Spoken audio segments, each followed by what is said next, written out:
Bapak, Ibu, saudara-saudara sekalian, pada bagian ini saya ingin berdoa dengan Bapak, Ibu, saudara-saudara sekalian mengenai bagaimana kita seharusnya mengasihi Tuhan. Firman Tuhan berkata bahwa orang yang mengasihi Tuhan, dia mencari Tuhan, dia melakukan perintah Tuhan, dia berpikir tentang kesucian, kekudusan, kebaikan, dan terbebas dari segala kejahatan. Tuhan memberikan kepada kita suatu kelebihan yang melampaui segala ciptaan, yaitu apa yang disebut di dalam 1 Tesalonika 5 ayat 21, dikatakan di sana, ujilah segala sesuatu dan peganglah yang baik. Apa yang kita uji dan bagaimana kita harus menguji, semua adalah apa yang Tuhan kehendaki untuk kita uji dan bagaimana kita Tuhan kehendaki untuk menguji. Nah, berbicara soal kehidupan kita sebagai pengikut Tuhan Yesus itu adalah terpenting bagi kita untuk kita pada sasaran yang merupakan bagian utama dari kehidupan kita dipanggil sebagai orang Kristen, yaitu sesederhananya saya katakan, yang pertama kita mau memperoleh hidup yang kekal. Program Tuhan Yesus salah satunya menjelang naik ke sorga, Yesus mengatakan, aku pergi kepada Bapa dan aku menyediakan tempat bagimu. Nah, yang pertama kita mau hidup kekal di rumah Bapa itu. Bapa yang Maha Kuasa itu. Bapa di mana Yesus adalah tampilan daripada Bapa itu. Saudara-saudara yang kekasih, yang kemudian kita membutuhkan sebuah wadah untuk kita terpelihara, tergembalakan, dan terawasi untuk memperoleh hidup yang kekal itu. Tentunya kita harus memelihara firman dan persekutuan dengan firman itu. Bahwa satu hal, fasilitas yang Allah telah sediakan untuk itu adalah dirinya sendiri. Saya mengatakan Allah menyediakan bagi kita fasilitas untuk kita terkondisi pada saatnya masuk surga, itu adalah Allah memberikan dirinya jadi fasilitas bagi kita. Yaitu dengan mana Allah sebagai roh itu telah datang melalui rohnya, yaitu Roh Kudus, untuk tinggal di dalam diri kita masing-masing. Nah, yang ketiga adalah bahwa kita memerlukan sebuah komitmen untuk terus-menerus melekat pada kebenaran itu, kepada Allah itu, kepada tujuan utama kita itu. Jadi yang pertama, kedua, dan ketiga saling beririsan. Di mana tanpa ketiga irisan itu sama saja dengan tidak ada, sama saja dengan sia-sia. Yaitu ada banyak orang Kristen tidak bertujuan memang di dalam hati kecilnya, di dalam nalar kehidupannya sepanjang hari itu, niatan sehari-harinya itu tidak pernah berpikir bahwa ada kehidupan yang kekal. Mereka hanya berpikir tentang kehidupan di dunia ini, sehingga mereka mungkin kebanyakan akan seperti gadis bodoh di dalam perumpamaan tentang 5 gadis yang bodoh dan 5 gadis yang bijaksana.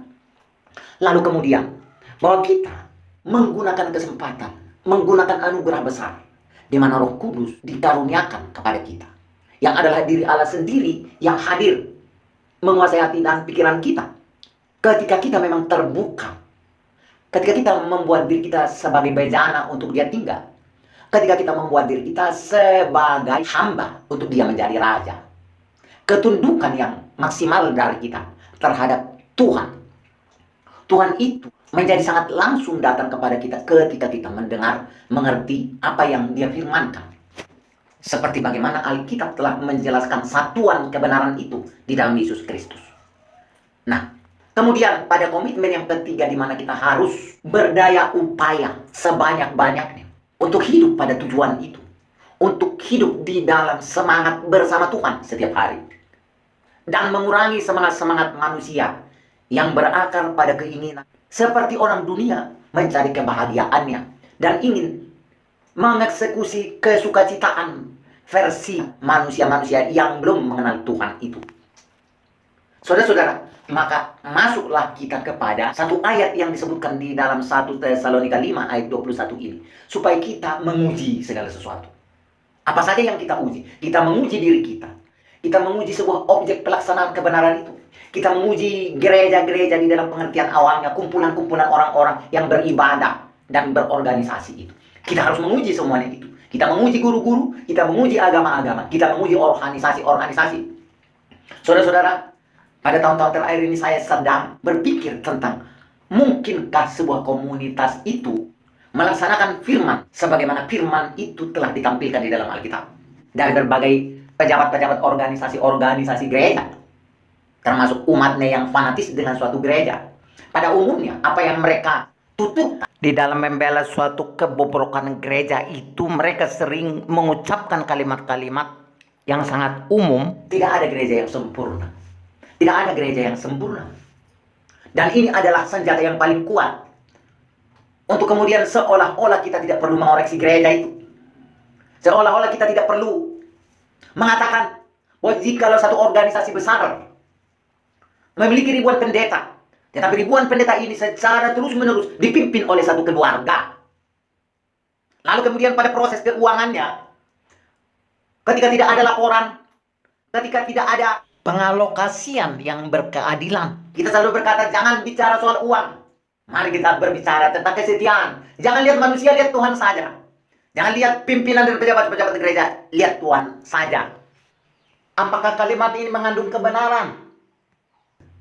Tentu saja sangat tidak. Kita harus melihat segala sesuatu. Kita harus menguji segala sesuatu. Memang betul segala sesuatu itu bukan untuk kita hakimi dan kita tunggang balikkan. Tetapi segala sesuatu itu harus kita betulkan.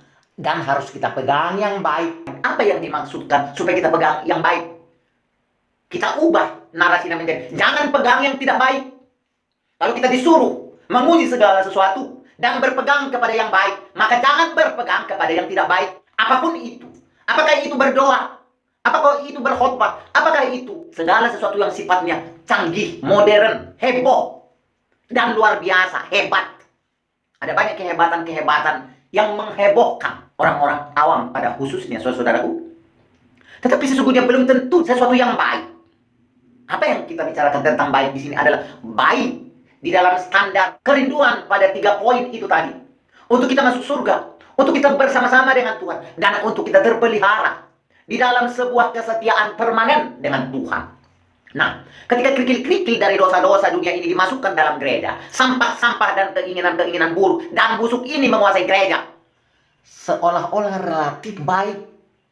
Anggaran dasar yang ditata itu menjadi tempat dari keinginan duniawi. Di mana ayat demi ayat Alkitab, organisasi yang punya anggaran dasar, anggaran rumah tangga. Salah satu contohnya ketika dikatakan ketua umum adalah pimpinan kerohanian gereja. Maka dia menjadi standarnya. Apa yang dia pikirkan itu patut. Apa yang dia tidak lakukan itu patut. Apa yang dia lupakan itu patut. Apa yang dia miliki sebagai kebusukan, maka itu menjadi satu kepatutan yang tidak perlu dipersoalkan.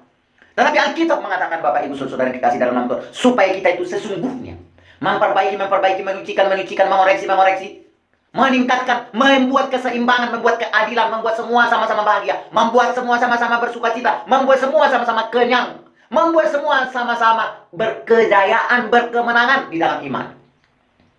Jangan hanya seseorang yang disokong, jangan hanya seseorang yang maju, jangan hanya seseorang yang difasilitasi untuk dengan mudah dekat pada Tuhan.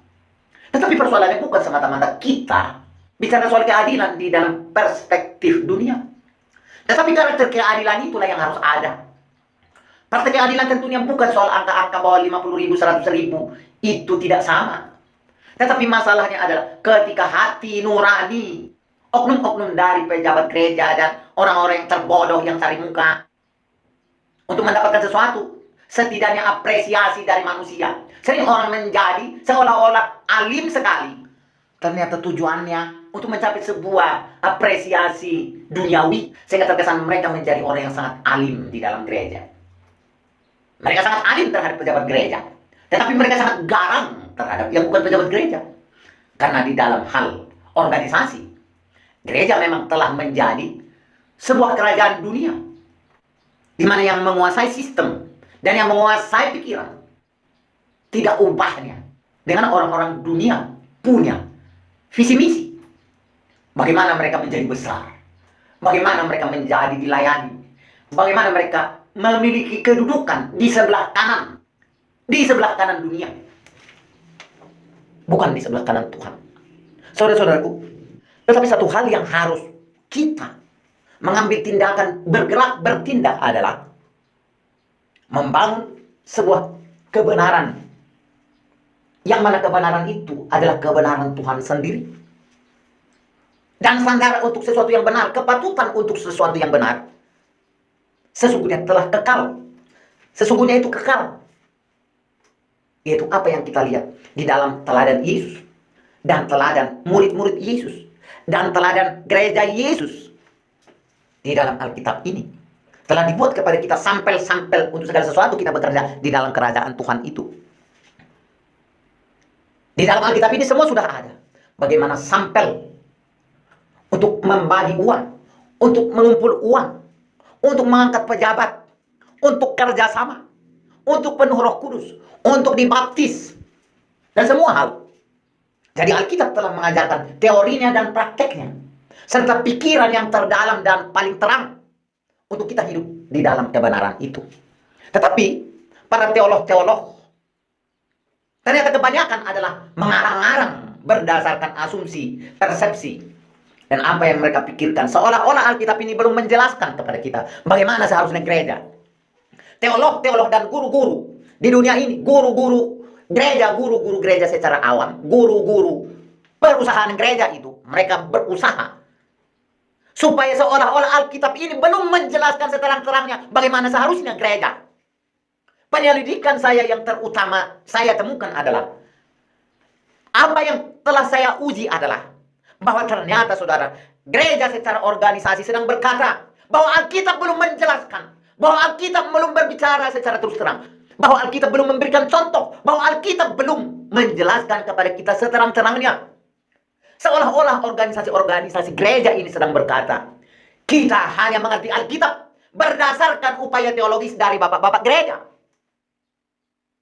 Ternyata saya menguji, dan saudara boleh menguji, bahwa Alkitab telah sempurna.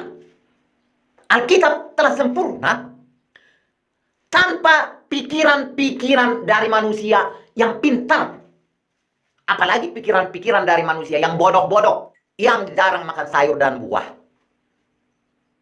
Saudara-saudara yang kekasih, mari bebaskan dirimu dari pembodohan-pembodohan itu.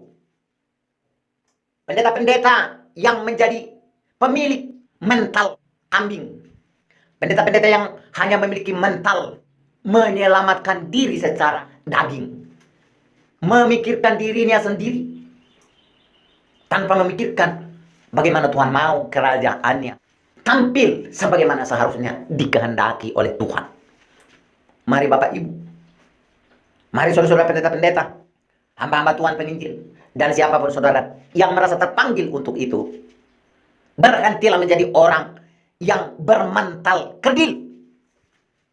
Berhentilah menjadi orang yang hanya memiliki pikiran untuk cari makan. Tetapi mari semua saudara, pendeta-pendeta, sintua-sintua, diaken-diaken, penginjil-penginjil, eporus-eporus, bisop-bisop, dan semua ketua umum, milikilah nilai dan mental yang cocok dengan firman Tuhan itu, yang tidak mengubah Alkitab ini menjadi seolah-olah hanya barang yang perlu dipoles-poles dan ditindih-tindihkan dengan keinginan manusia.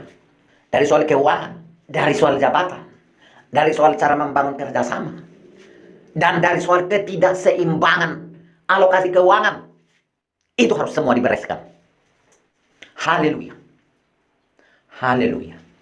Tuhan Yesus, saya berdoa untuk kami semua, supaya kami menguji segala sesuatu dan berpegang kepada yang baik, serta membuang yang tidak baik, yang tidak sama dengan apa yang baik menurut pemandangan Tuhan. Tuhan Yesus, Roh mula yang menguasai kehidupan kami. Gerakkanlah hati kami, dan patahkanlah segala kelicikan setan yang menanamkan pikiran-pikiran duniawi, yang mengukur kebenaran firman berdasarkan nilai-nilai dunia yang selalu usang. Tetapi supaya kami penuh dengan kebersamaan hadiratmu setiap hari, menguasai organisasi gereja, menguasai pejabat-pejabat gereja, dan berani bertindak sesuai dengan dorongan Roh Kudus yang maha suci dan benar. Haleluya. Di dalam nama Tuhan Yesus Kristus Juru Selamat, Allah Juru Selamat yang hidup, Adonai Elohim Yahweh, Allah Israel, Allah Abraham, Kami berdoa di dalam Yesus Kristus. Amin.